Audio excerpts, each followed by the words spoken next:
श्रावण आला आला श्रावण आला, आपल्या आधी निसर्ग नटला, पाना फुलाला मोहर आला. आपला उत्साह वाढवायला बघा वसंत ऋतू सजला. सुरुवात होताच श्रावणाची नागपंचमी आली. नागरायाला भाऊ मानून मनोभावे पूजा झाली. श्रावणी सोमवारचं पावित्र्य मोठं, शिवामूठ अर्पण केली. ओम नमो पार्वती पतये हर हर महादेव म्हणत मनावर साचलेली किंचितची धूळ साफ झाली. अनुभवायला वसंत ऋतूचं सौंदर्य आपली ही छान ट्रिप झाली.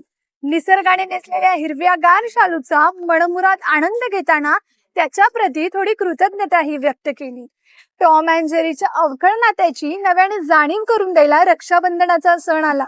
दादाला धाग्याच्या पवित्र बंधनात अडकवण्यात किती तो आनंद झाला.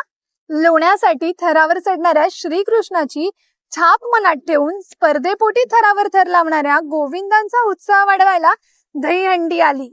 गोविंदा रे गोपाळा म्हणत जल्लोषात साजरी झाली. छानशी साडी हातावर मेहंदी काढून नटल्या साऱ्या जणी. चला घालूया झिम्मा फुगडी, म्हणूया सुरात गाणी.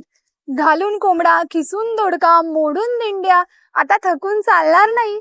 मामाने दिलेल्या सारंगी पेटाचा शब्दातून अनुभव घेताना ओठावरचं हसू आता मावळणार नाही. बाई पण भारी देवा म्हणत आनंदाने ठुमका देणारी तुमच्यासारखी प्रत्येक स्त्रीरूपी लक्ष्मी आहे खूप थोर. आज आपण जल्लोषात साजरी करतोय मंगळागौर. थँक्यू.